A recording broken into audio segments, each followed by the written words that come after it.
que no sempre la família ha donat el consentiment de donar en adopció, però o sigui, l'hagin donat o no l'hagin donat, nosaltres potser no volem que tinguin aquesta informació. I el que et trobaves és que et venien les famílies amb els informes d'adopció dels nens i aleshores et deien jo vull trobar aquest nen, no? I aleshores busquen mal. I a vegades saps qui és i a vegades no tens ni idea de qui és.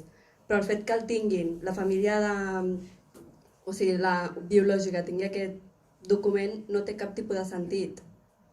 Perquè tens dret a una privacitat, no? I aleshores moltes vegades també es troben amb que, clar, apareixen el teu nom, els teus cognoms, no?, actuals, i aleshores la família et pot contactar per xarxes.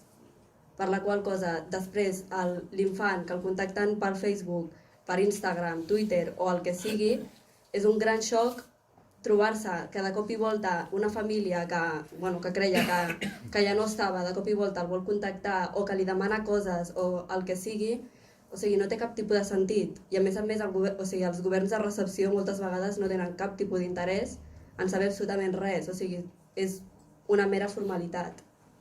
I aleshores, tenint en compte que és una mera formalitat, quin sentit té que aquesta gent tingui dades nostres que, a veure, és que no té cap sentit.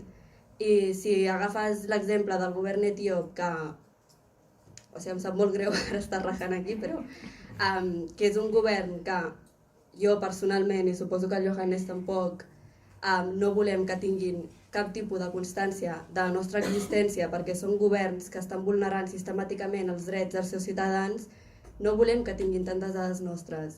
Perquè molta gent d'allà no està registrada, ni voldrà estar registrada mai en el registre civil, no existiran mai, perquè saben perfectament que en el moment en què comencin a existir poden anar per a ells. Per la qual cosa, en plan, jo què sé, estic per xarxes i vaig amb por constant del què poso, què deixo de posar, perquè tenen tantes dades meves i poden anar per la meva família biològica i aleshores allò que dius, quin sentit té? En plan, jo no em sento segura que aquest país tingui dades meves que jo no he donat en cap moment el meu consentiment que les tinguessin i que els meus pares ho han fet tota la voluntat, amb la bona voluntat del món perquè era el que tocava fer, no? I aleshores no sé, crec que també són coses que ens hem de començar a plantejar.